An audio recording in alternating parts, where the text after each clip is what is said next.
Wednesday, which is the Friday of our week, guys, because we're on Monday, Tuesdays, and Wednesdays. But welcome to the last day of our weekly show. I'm your esteemed host, Tarek Abdul-Tawwab, along with my honored co-host, a.k.a. KP, a.k.a. Young Man. So when you hear me say Young Man, you know who I'm referring to. Along with my producer, who has made every day of this show possible as well. We compared him to Mr. Wilson last time. If you ever watched Tim the Two-Man Taylor, let you know how we are. And Mr. Wilson was the guy across the lived behind him. All you ever saw was his eyes above the fence. So that's what we're calling our producer from going forward, Mr. Wilson. But welcome back, guys. As I've always said, I hope, since our last show yesterday, everyone has done something productive, even if it's cleaning a corner of a house that you didn't get to clean before. And we hope as many folks that left out from your home or from your area came back safely. Start every show with a quick moment of peace for those that did not make it to another day. And other than that, we're ready to launch. How about the room? We're doing a go around now. We're starting with the young man. How you feeling today, young man? I'm feeling, it's a lot of steam in this room from the last two shows. Yes, it is. Yeah, so everybody mad about this water bill, and I'm feeling the same way. But something else dominating what's going on right now in our city. Something else caught my attention. Not just the water bill. It was this new felony bill for these kids. By yours truly, Lynn Finch. I was hoping a young person wasn't going to be the first one to bring that legislation up, and I think I know what you're talking about. But and I'm going to say this to you all, and I'm going to be quiet and let you jump back in. But as we listen, I was praying when I saw this legislation yesterday or the day before that a young person wasn't going to be the first one to bring that up. But go ahead, KP. I'm sorry. It says, we've got to try something different. Anti-gang bill could put more children in prison. Mississippi Today. Responding to the perception that youth crime is on the rise due to statewide gang violence, Mississippi lawmakers seek harsher penalties for children who possess firearms doing violent crimes. Senate Bill 2017 and House Bill 1165 will lead to harsher punishment for an unknown number of children in the state by creating new avenues for prosecutors to charge minors as adults. On the state law, most minors accused of crimes in Mississippi are placed into youth court system where the primary goal is rehabilitation, not punishment. Only when children commit felonies that carry a license or execution of felonies involving the use of deadly weapon, they do end up in circuit court where they face the same punishment as adults. I ain't got to read no more. Y'all know what's going on. And what's and give us that legislation name again, KP, since again our adult in our community, and me included, haven't said it yet. What's the legislation name that you're referencing? It's two different ones, correct? Legislation name? The bill names, I'm sorry. Oh, the bill names? You're talking about the bill numbers. Bill numbers. Yeah. Senate Bill 2017 and House Bill 1165.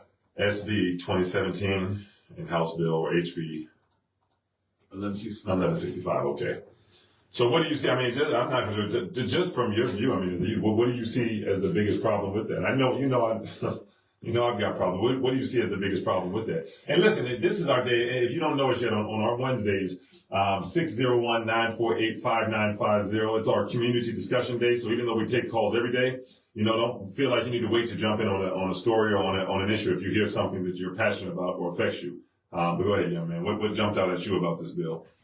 What mainly hit me first is what's the age range, but I don't think there is an age range. Well, not a 5-year-old, no 6-year-old, but it says the 12 to 17. And I read something that said when you go to jail, they probably gonna put them in like a juvenile facility, juvenile unit until they're 18. But they got to sit up there with them 18-year-olds. That I'm saying, I'm telling what they done probably did, and they got to go through all that stuff with them 18-year-olds. And I'm telling them they're gonna probably get touched on and all the stuff you can think of. And they gotta go through how they feel that. And I done seen stuff on TV, like I forgot this TV show where they like got cameras inside the building, inside the jails and what have you. And I seen it be like dudes in that shot calling and making rules, and you got babies in there with them dudes, man. Yeah, you have someone. No. There's a list of issues with legislation like this, and then that's one that I think a lot of people don't think about, KP. A lot of people just, and we're going to talk about this because when it happens in your own community is when it becomes a bigger problem. But if you've been listening to this show for some time, you remember we had a big problem, which it feels like, I'm not going to say we've cleared up, but folks know that this isn't the platform to do that on, or any other platform from what we hear. But you had a lot of folks blaming the young people as the root the cause and the symptoms of the problems in our society, right? Not just the symptoms, which it certainly is, right? Our young people are facing a future and are doing things that no parent would want their child to do. There's no discussion or question about that. And I've been there. I've done things that my parents didn't want me to do. I've been in that lifestyle. So I know anyone in that lifestyle that's made it through successfully would tell you 1,000,000% I do not want my child to do this if they're sane, right? And I say that genuinely. You have some people that aren't. But if they're saying they don't want their child in that same lifestyle, right? So you have a lot of people that have been blaming these children. And now what I think, and I'm going to let the young man finish, but I think what we're seeing is an attack on our children. And I think that when you hear more about this bill, a combination of things, right?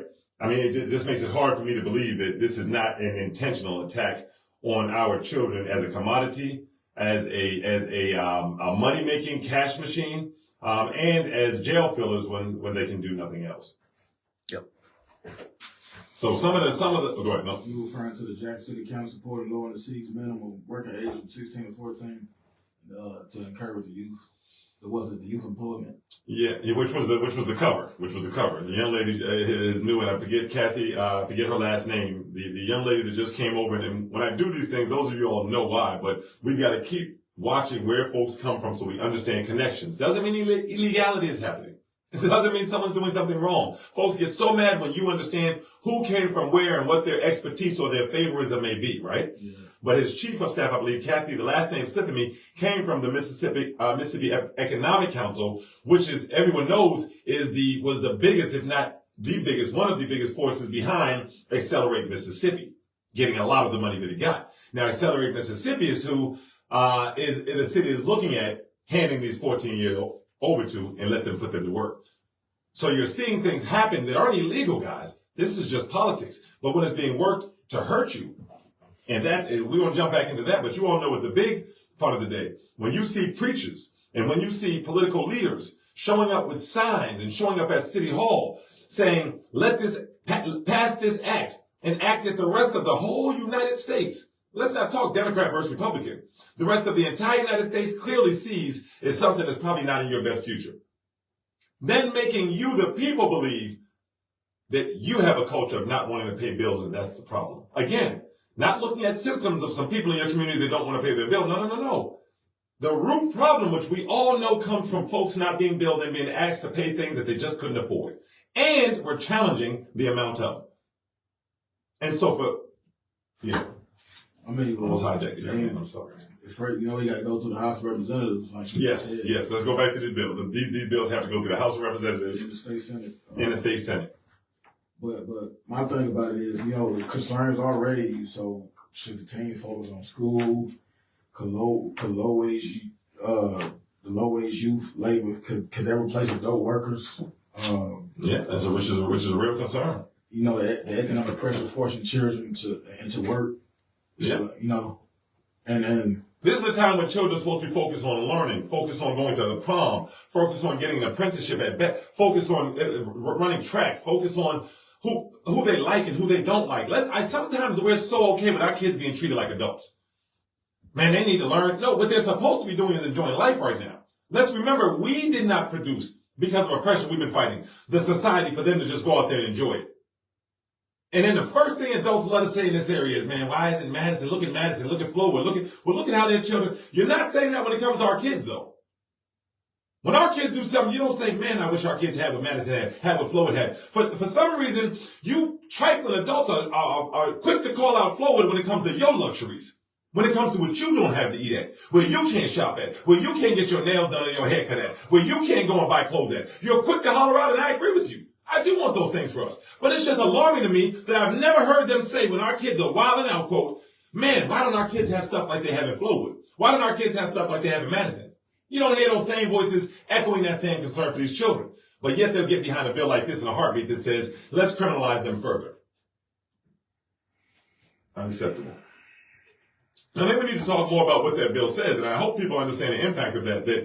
Take us back through it, KP. So the bill is saying what about them being billed and charged as adults? It's saying that if they have a gun, period, no matter whether the crime is one being committed with the gun or not, from what I understand, if they have a gun in their possession. The bills will allow minors with a gun doing a violent felony to be charged as adults. So we got that part. Some propose to expand adult charges even if the weapons That's are right. used. That's right. That's the ultimate goal. That's what you call a stretch goal. Now, all of you all in business in corporate America, you all know what a goal is and a stretch goal, right? Gotta explain to people that so folks understand. So if he got a gun on him and it ain't used, but they catch him with it, if he get in the store, he steal a piece of gun out the store. There you go. He's an adult. He's an adult. He's a 13-year-old adult. He'll be charged as an adult for stealing that gun. If he's using a stolen gift card, a stolen Nike gift card his friend handed him. Receipt of stolen property is the one law that you don't have to have known that it was stolen for you to be charged with it. So if you got some headphones that someone stole and you happen to have a gun with you as well, then guess what? You get charged. They're taking our children's childhood for a crime that any other child gets charged as a child for. That's what you got to look at. Before you let any trifling member of your society say, well, they shouldn't be carrying guns, they shouldn't be. There you go. That's why your community doesn't get anything. That's why they know they can always do things like what's being done now with the water, is because they hear those echoes. They know if I do everything that I can do to them, they're going to blame those that are feeling the result of it, not those that are causing it. Mm-hmm. They're going to blame those that are feeling the result of it.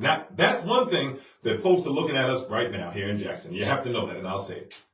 Those people are looking at those showing the results. They're not worried about who's causing it. That's the fickle and uneducated part. Thankfully, they're wrong because there's a whole portion of us that are sitting here talking about it.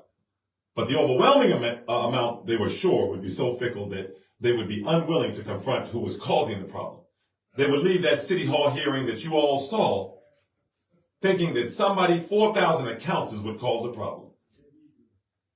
Instead of saying, look around the room at all your elected representatives and your 7 council people, and out of those 7 council people, the councilmen from Fondren made a noise at best when an insulting comment was made. The others just sat there and looked. I think I don't think he was in disagreement with it. I'll be very honest. And I mean, I'd be open to him calling and saying, no, I wasn't. I will apologize if he explains how he wasn't.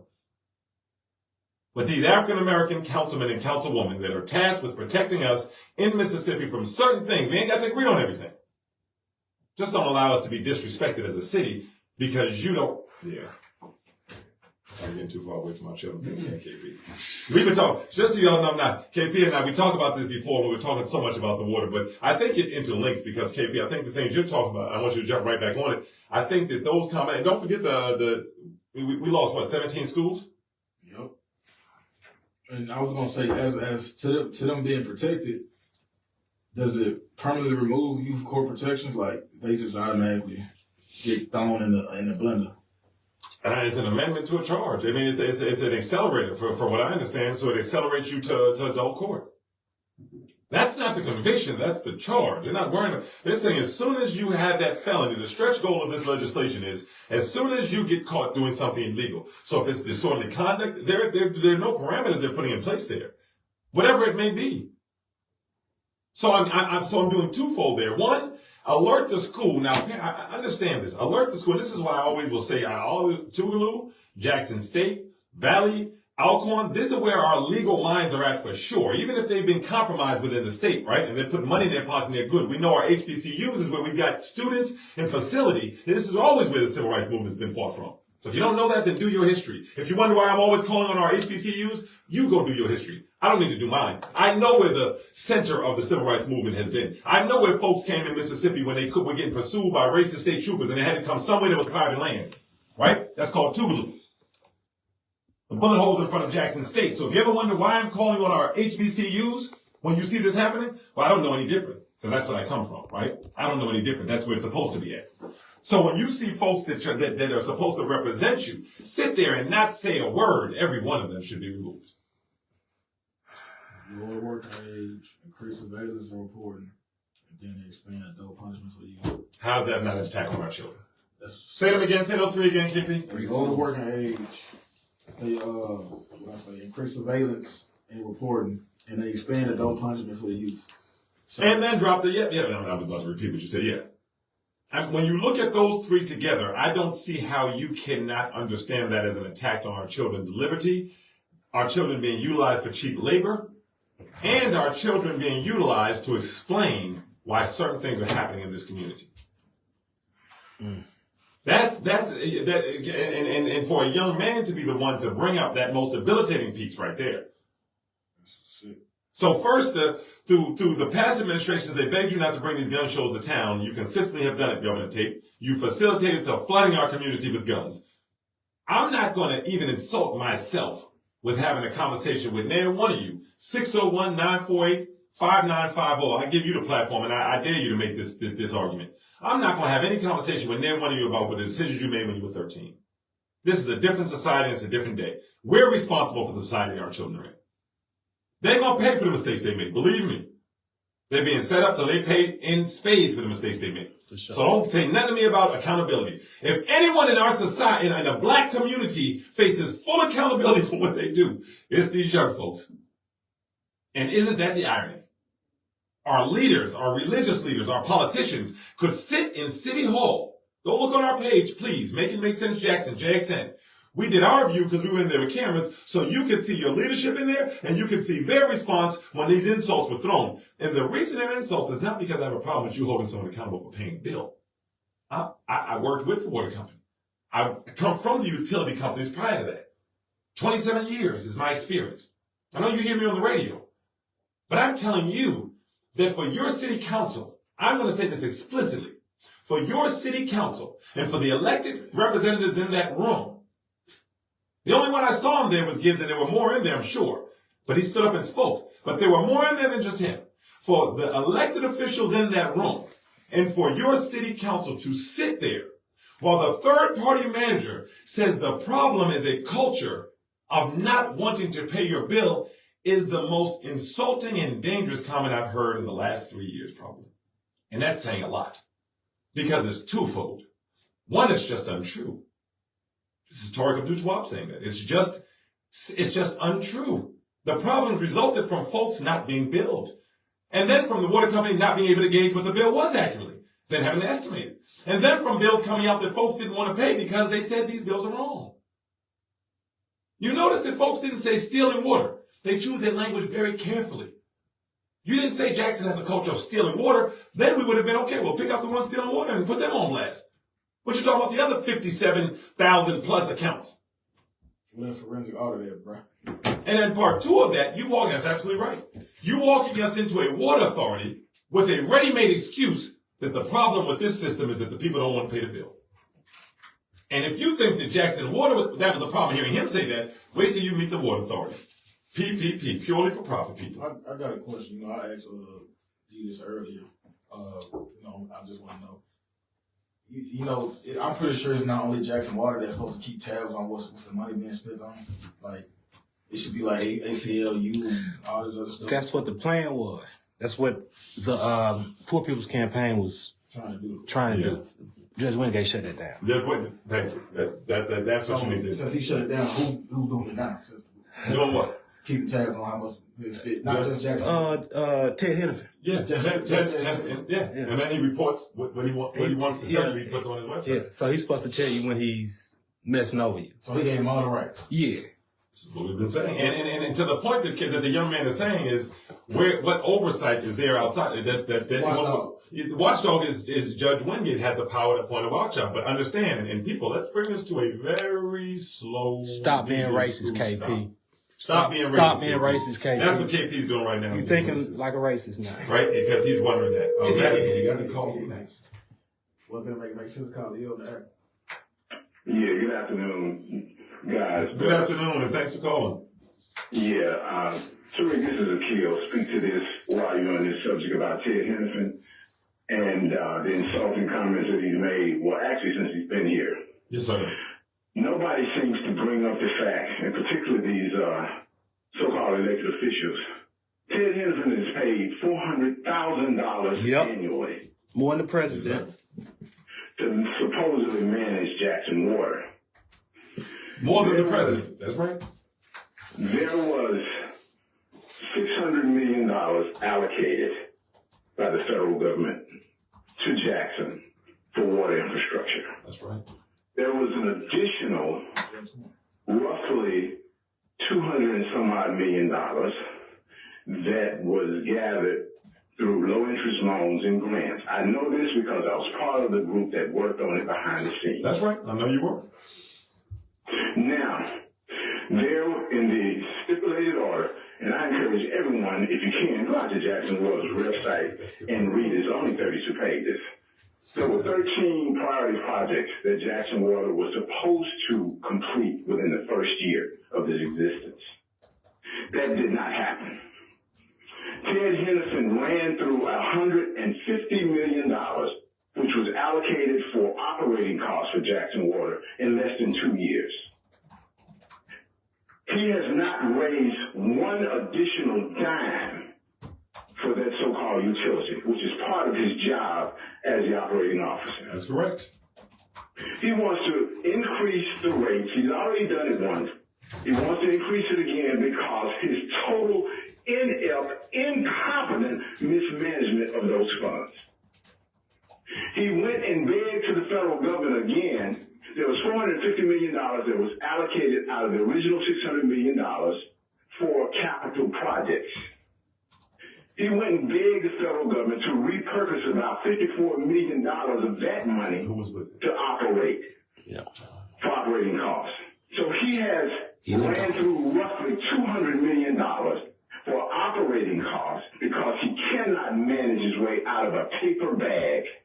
And now he's insulting the people of Jackson about whether they can pay their, want to pay their bills or not. And as you stated, that these clowns that sit here, supposedly elected officials, and let this clown insult them and the residents of Jackson to their face, but nobody questions his inept management of that money. That's right. So I'll get off because, again, it raises my... We appreciate you. Yeah, we don't want that, my brother, because you got too much wisdom for that, but we appreciate you, brother. Thank you. All right. That's what it Facts. Facts, figures, and numbers. Facts. But my thing about it is, Yeah. I read that even if we do have, they say they call it speculation, even though those are facts, federally we have to, Judge Wingate got to feel the same way we do to get him gone. Absolutely. Absolutely. But I mean, yeah, no, 100%. We're going to lead, and what he's saying leads right to that. 100%. And just to recap, y'all know I get to typing. Y'all probably hear me clickety clicking when folks are talking. And we'll review that. So what he's saying is that Hennepin's paid $400,000 a year. I'm going to keep it honest both ways and review it. That's a fact. $600 million was allocated by the federal government for water. That's a fact. Additional $200 that was gathered through low interest loans and rent. That's a fact. On the website initially, Jackson Water said we got 13 priority projects that we're going to complete. That's a fact. They haven't been completed. That's a fact. That Jackson Water's run through $150 million and allocated. That's a fact because of the newspaper article that said Hennepin went to D.C. with who? John Horn. Mayor John Horn. So when he just said, that caller just said, Hennepin ran through $150 million allocated for operating costs in less than 2 years. But we remember Jackson Country Club when you called in about that. You've called in about several areas you've seen work where other areas weren't, right? When he said that, John Horn was with him. Mayor Horn was with him. When he said he went and begged the federal government to reappropriate that money, that was on the newspaper when we posted it. Mayor Horn, yes, when Mayor Horn accompanied Mr. Hennepin, and then turned around when we got shortchanged and said, well, I thought we were friends. Guys, we got a real problem here. If the mayor is bargaining our future based on a perceived friendship. Right. So this friendship he perceived, and he said it. Love yourself more than you love someone else being comfortable. Mayor Horn said, I thought we were friends. Well, he thought they were friends enough to go and ask for another $50 million out of your money because that's who the $800 million is. That's Jackson's money, Jackson residents. The only reason that money was appropriated was because the federal government said that taxpayers of Jackson deserve clean water. I dare someone to challenge that. All this talk you hear about, someone challenge that. That's it. So that's the citizen of Jackson's water money. I wish we had somebody to go fight for some money to pay some of these high bills. But we don't have nobody like that. But you'll go up there for Ted. I don't get that. I don't understand that. Well, I think that thank you, Dan. And you refer to. I think it's very clear. And let me finish moving through this. He went and begged the federal government. And at that point, I call him in a statement. He can't manage his way out of a paper bag. And what you have to understand is, if I go inside McDonald's and ask you to make me 7 burgers and you make me 7 chicken sandwiches, I'm gonna say you can't prepare food your way out of a paper bag. We're talking about results, not feelings or emotions. That caller just broke down everything that this person is being held accountable for and said, based on that, this is how I feel about his job. You all have to make sure that and then he said, then now he's insulting the people of Jackson after running through the money. After that, the caller then said, now he's insulting you because I need someone to blame this on. And that's not the horrible part because we're kind of used to that. The horrible part is that the clowns in the room, as he just stated, and I concur with the verbiage as well, the clowns in that room sat there and let them say that. Now, you go look at the video and you determine who was in that room. We know we have 5 elected officials, really 7 wardsmen. I look at 5 in particular that I expect to do something for the people. So I'm excluding Foote and I'm excluding Parkinson. And those are the 5 that I generally look at when you're talking about a Mayday, right? Where the African-American residents are about to be severely hurt in the long term. Those are the ones that I look at to say there's got to be something. I mean, an aunt you see in these people, there's got to be someone you see in these people. Those 5 black city council members, got to be someone you see in these people about to be hurt that makes you say, I can do better than lay down. And that's what you're doing. The mayor came out this morning and said, this is the best we're going to get. Day 2. When are we in the administration? We're in year 1 of the administration. This is the best we're going to get, people. Immediately to the towel. Immediately. Threw the towel in. It's like as soon as you know they hold them ropes in for the box, as soon as he came in, he did one of them flips, boom, towel. We don't want no more. Go and take the water system. Just to make sure that we can have a say in it. So what the brother said, this is what I'll say to that call, Brother Kid. As far as they let him do that, this is my stake on it. And I truly believe this. Those black folk in that city council that sat there and allowed it to happen feel the same way about you that Ted Hennepin just said. And I'm saying that Tariq Abdul-Tawwab right here on Make It Make Sense, Jackson. That's why nothing was said. With no protest. I assure you that's why nothing was said.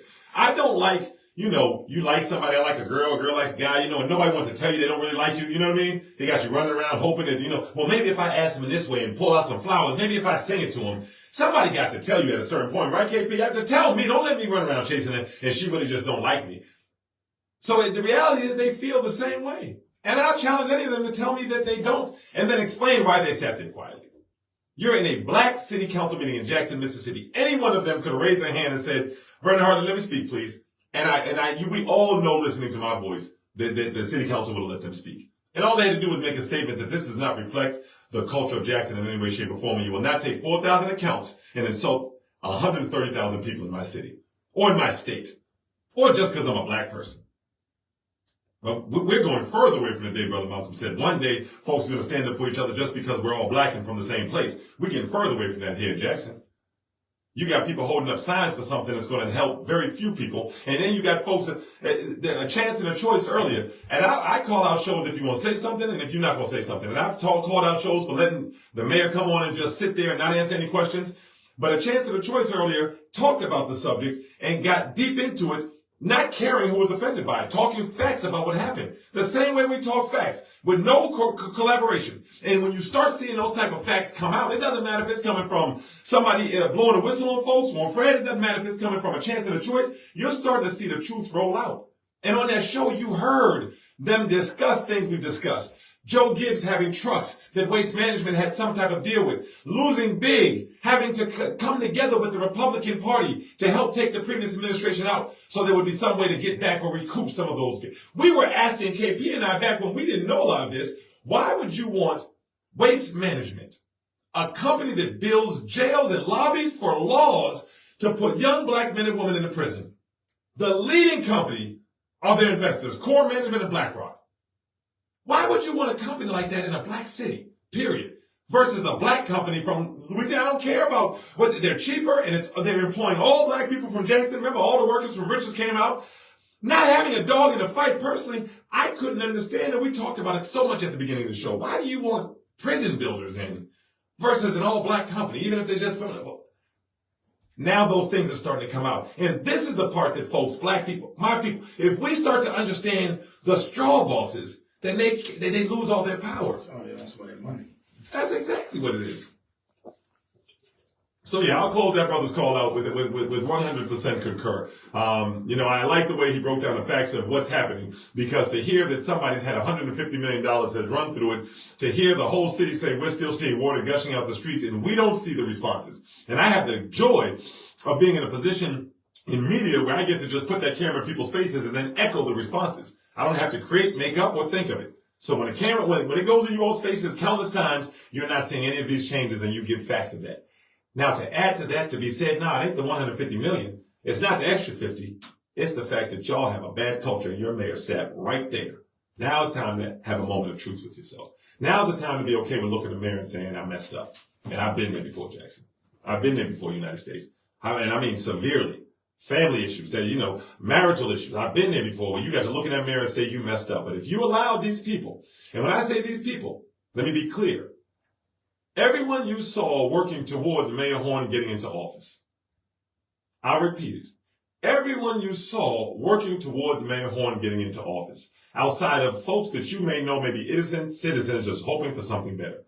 People that you saw either break down the previous administration with the goal of replacement, not because they didn't like a policy. You can separate that easily. With the goal of replacement and the people that pushed to have Mayor Horn sitting looking like a Kenta-wearing African-American protector of the people.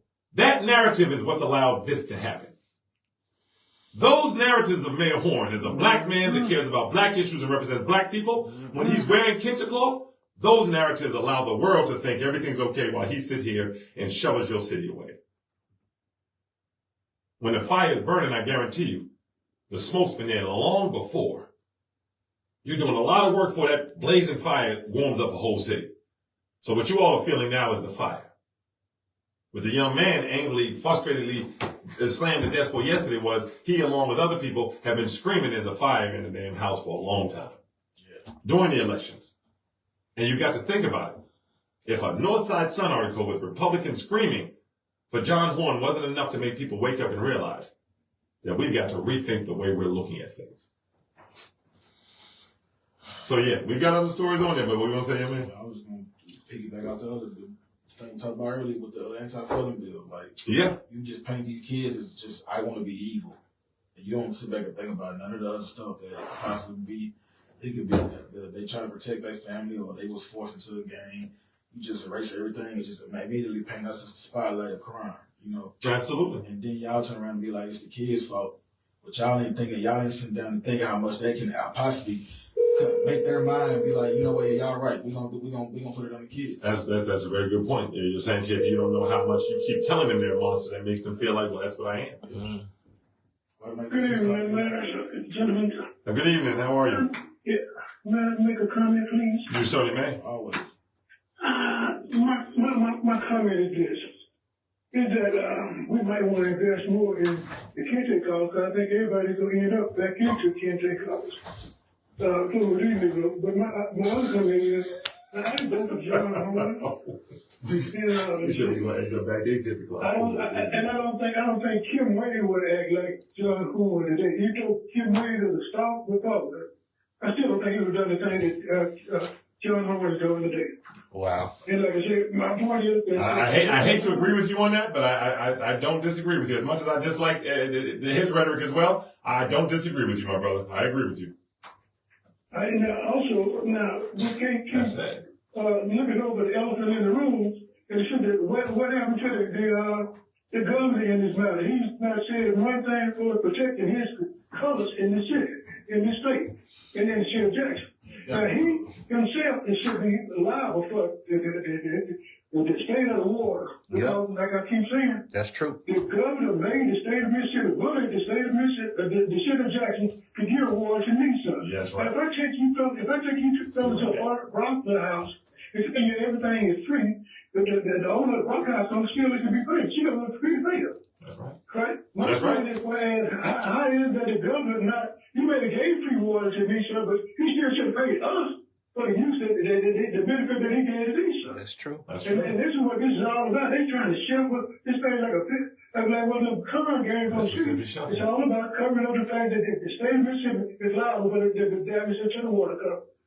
Appreciate you. No, we appreciate you, my brother. Thank you for listening. Facts. Again, you all on facts today, my brother. And I didn't even start typing. Whenever it's that elder wisdom, sometimes I just stop and listen. But 100, because you never know what you'll hear. Seriously. But 100% correct. I get a baby call in. Get some of these young people, KP. We about to start leaning on KP. We need to interview. But no, my brother, you're absolutely correct. And the person you heard us chuckling because he said messing with these folks in power, we may end up back fighting for Kente cloth. But the point he's making about the governor being responsible for this mess, and I think there's a lot to be said about the governor's silence right now.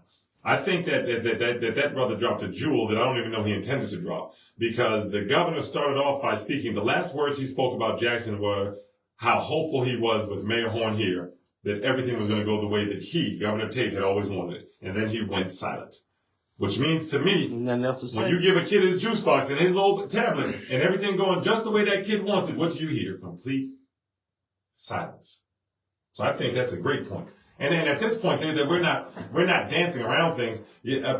Mayor Horn and his policy, and this is why I'm so disappointed in our university personnel, and the leadership, not the students at all. I've got children there, and not the students at all. But this is why I'm so disappointed in the specialists within these areas, right? Because nobody is talking about that. This older gentleman's got to call in, pick that phone up. He wants to just hear his 60, 70-year-old juniors call in and say the things he knows. By the time he gets to that phone, it's because he's not hearing it be said. Yeah. You don't notice how many, well, we have a 92-year-old and a 93-year-old caller the other day. Do you know what that says about the city when a 92 and 93-year-old caller feel like they've got to put their voice in there? They've got to. Even some of them going through difficulty. That means those beneath them ain't saying nothing. 30 years back, just jump 30 years before that. That generation is mumming. Go look at that generation is living lovely right now. That 40 to 60? Okay. Go on outside, cities outside of Jackson and see who predominantly is living the best, right? Couple of things going great and things are going great and you can't remember the bad. Even these older folks in Madison can remember the bad. Because if you're 80, it was never a Madison for you. When you were 19 and you were 17, it wasn't no Madison for you. There was nowhere for you to go and to be treated like you were better than they would treat you in Jackson or back in Greenville or something. There was nowhere for you to go. So even 80-year-olds in Madison, big up. They know what it was like. At least they running from having went through stuff. You got folks over there just saying, I'm going to be 100%. I know I'm not willing to give up my comfort. Yes, I've never experienced this comfort, but I'm not willing to give up an inch of my comfort to fight for a city's black autonomy and be the first ones to cry for help when something happened to their child. And I'm going to be the first one there helping you because it's your child. And the children don't ever deserve to be held accountable for your silliness. But be the first one screaming for help when their child gets discriminated against for a position or in school or doesn't get a grade or something happens on a football team. The first one saying, well, we need black, it's because I'm black. You think? But you'll be the first one in the comments talking about that's why I had to go. So yeah, I think that brother's hitting it on the point. And I think the caller before him, all of these link together, KP, to exactly what you're talking about. I think that the attack on children that you're talking about, when you talk about this felon legislation that's trying to, you know what it's doing. And again, this is why your universities have to have someone in these law departments that's talking about it. It's basically escalating the child's age to charge them as an adult through ordinance or through legislation. Hello? Welcome to Make It Make Sense, caller. You're on the air. I'm sorry. Yes. You've educated the people somewhat on what is going on. Yes, ma'am. How are you able to come up with a solution of where we can start? We got plenty of lawyers and yes, ma'am. And where we plan to take these people, because you've cited the problem for the last 2 or 3 months, and now it's time, because the water bills will continue to go out. Someone commented that the water bill in 1 month is $700, and it's time to start putting folks in jail. I know that's right. And let me ask you this. Do you notice any change? And I think you are asking an excellent question. Do you notice any change in the ease in which your leaders can do something and no one talks about it? Do you think people are catching it now, or do you think that people are still looking the other way when their leaders do something?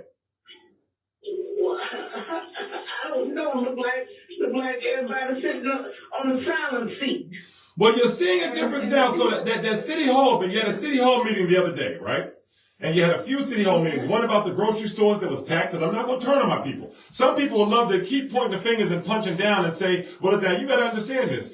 These are people that are still living with the trauma and the outcome of the worst situations, right? So now you're seeing people show up to city council meetings. See, the thing about me, my sister, is I don't believe in the superhero outside of our community theory.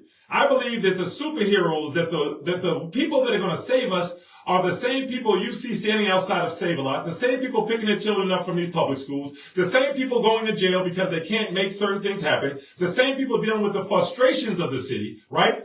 Those are the same people that are going to save us. That's it. So what we need to do is continue to educate the people. The one thing you never want to do is try to hurry up and shove some fish into people's mouth instead of continuing to teach them how to fish for themselves.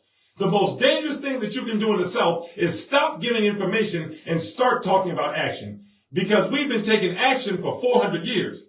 And for some reason, that's what we need to get to the bottom of, my sister. Why have we had people in position of leadership for 60 years? So I'm going to counter you. I don't think we've even scratched the surface. I think the show A Chance and a Choice earlier, that started talking about pastors like Cruda, who have missionaries in West Jackson and talk about wanting the community to be better, but have collected money under names and haven't helped us and are now calling for a water system that's going to hurt us.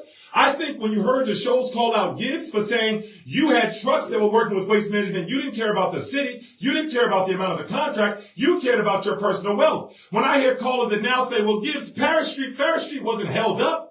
There was litigation. You made us believe that the mayor just couldn't update it. See, sister, what's the point of getting a shiny new car, which is what you're saying, if you got the same driver that's going to bang it up and destroy it?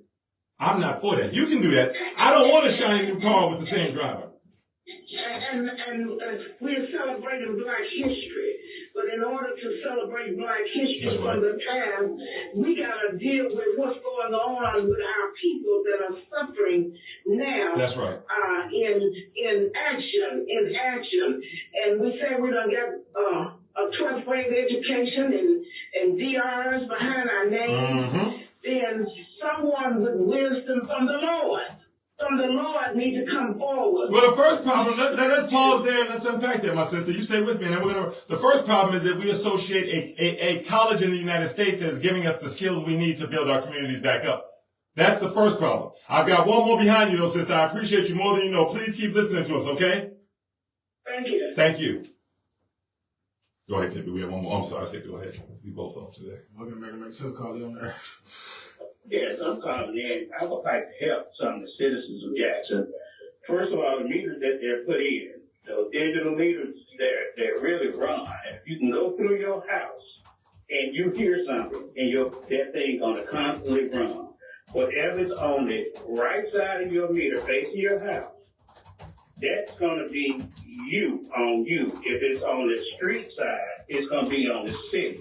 A lot of things that we are not undertaking is that the meter, if you got a toilet open, faucet leaking or running, it's going to keep running. That's what they designed it for. And you can look at it, and we need to be educated on how to read. They used to have it where it had a dial that was spinning. As long as that dial was spinning, you would charge water.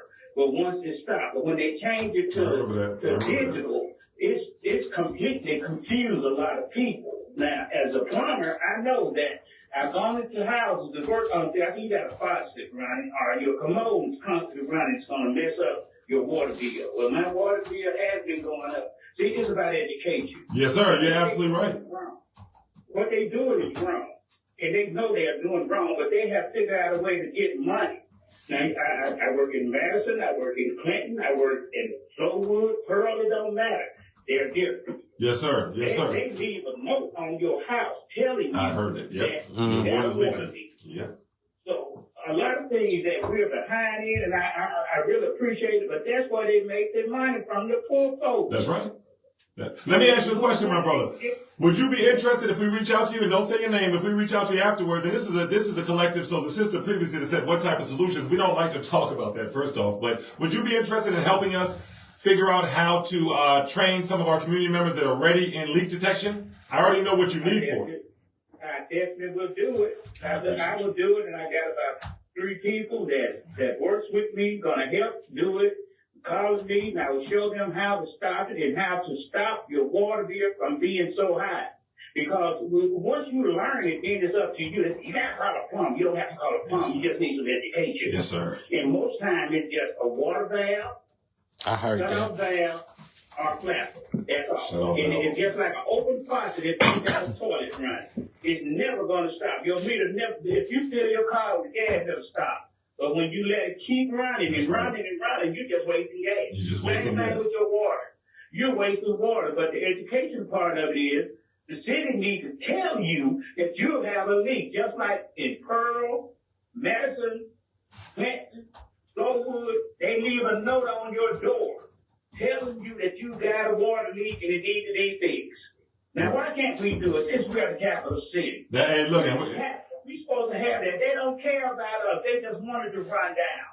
And they used to call it stinking rain. And you know why? Because it stinks. It stunk over there. Now they have gotten our water system. That's right. And they have, if you were the regulations, we need some regulations where they have started using our water and getting the best out of it. Let's go back in our mind. Everything has changed. And Jackson is just pushing everything to the side, giving us the worst of worst, Yep. and then getting the best of the best when they had the water system, when the whole place got a hold to the nation started looking at Mississippi buttoning up their coat and pulling up their pants, and they started acting right. And when they got it off of there, they took the eyes off Mississippi. These same hoodlums came back and got all the money they could. And then they didn't want nobody that was here working. They wanted somebody outside. Go, and where do you pay your bill at?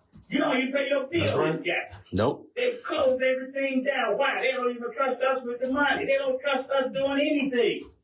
So what is this Jim Crow law that you have that now in 2026 you can still rule? You don't rule. That's right. We're making money. We just need to learn how to forsake and take care of our money. That's right, my brother. I appreciate you, my brother. You more than you know. Reach out to me. I'm waiting. I sure will. And you hold me up. You tell the whole world if I don't. I'm gonna be talking to you soon, my brother. Thank you so much for your words. You were the last call, and I couldn't have asked for a better call than that, brother. And listen to the end of that. That's after everything that he just said. The first thing I want to say to the sister that called before him is, that's the plan. And I say this with all love. You're watching the plan happen. We've got to stop looking to someone else's plan for it to be enacted as they enacted. You have got to look yourself in the face, my 60 plus folks, and say the Nation of Islam was onto something. Black Panther Party, I'm talking about those of you that don't want to say that. You don't have to agree with the fundamental religion. I'm just saying you have to say, as a movement for a black organization, the Black Panther Party feeding was onto something. I don't care if you didn't like their guns and you wanted to be quiet then, you didn't want to integrate. I need you to understand what it looks like for the people to try to do for themselves. The caller that time that said he's sick of hearing me talk about Fannie Lou Hamer months ago when I kept talking about it, I need you to look at those as the heroes. And then you would understand that this solution you're looking for, this hero you're looking for, the great person is you. It's us. When we do for us, we're going to be fine. And that's why I still think everything that's happening right now, Mayor Horn practicing plantation Democrats, worse than a Republican mayor probably would have done. I think that there's good to come out of all of this. Because you don't hear that coming around the corner? Them elections, they're getting ready, guys. I was the first black person here. They're getting ready to take you through that same spiel. But you're going to be ready for it this time. When the sister said, what's the solution? Sister, you living in the solution if you're listening to us and you're part of this. Because you're it, not us. But if you're part of this, you live in the solution. We just got to sustain. Because when that vote comes around begging, they're about to come begging. They're going to tell you about how they were the only one at that old Miss University. They were the only one in that room. How they've been there for 20 years. They're going to tell you about everywhere they've been, the cars they drive, how well they live. They're not going to give you one piece of touchable evidence about what they did for their people. And they're going to beg for your vote. And I pray for God that you remember being talked to and being told that the problem with your city's water is that you people have a culture of not wanting to pay your bill. And the only person that spoke up was a white city councilman from Fondren. And he said, I can understand the sentiment. Make it make sense, Jackson. Make it make sense, Jackson. So those two things are there. This brother just gave me an array of information. The meters are wrong. If you go through your house and you've had something that's going on, that means it's running. You can hear it. Whatever's on the right side of your meter facing your house, if it's on a street side, it's going to be on the city. The other side is your house. You talked about the difference between those spinning meters that let you know when something was running and the fact we don't have those. He's 1,000,000% correct. I never doubted that we had plumbing experts. I was just waiting on him to call. That's why I was so ready when my brother called. Can I call you afterwards? My man. That's the plan. Stop looking for their plan to come save you. It's not. It never did.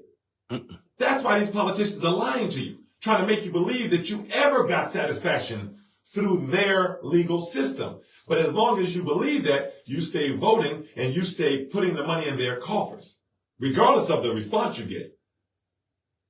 Because this is Reconstruction. That's what you see happening here in Jackson, Mississippi. These Reconstruction Negroes at play. They're the ones that saw slavery ending and thought, well, what can we get out of this? Yeah, it means putting the rest of them back in some type of slavery, but what can we get out of it? I'll sign that Mississippi Constitution. Give it to me. So I think this is a perfect way to land. Those calls were both perfect. I think the solution is presenting itself through the problem because we're no longer sitting by saying that's okay. What we would love to do is remove folks from city council when they do things. We've talked about that. We talked about the ethics commissions to my sister that asked that. She may not have heard that. When you had Stokes calling everyone dope dealers, he called someone else a dope dealer recently too. Going in the neighborhoods and sitting on people's cars. We said there's an ethics commission. That ethics commission has the power to have a Hinds County judge remove a sitting councilman or councilwoman if they are showing unethical behavior.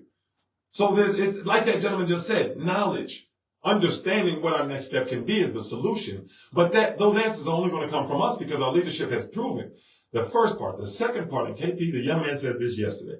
There was a pastor, a preacher that called in and I thank you for the first step. But he said, a little birdie told me. And then he gave some information. You don't remember, you got mad. He said, forget the little birdie, tell us who said it.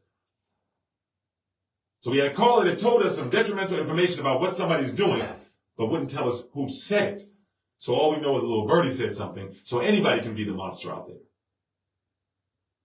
And understand, when you give some, I'm going to ask for more, because that's what I do with all of us. Chief Wade, you gave a little bit.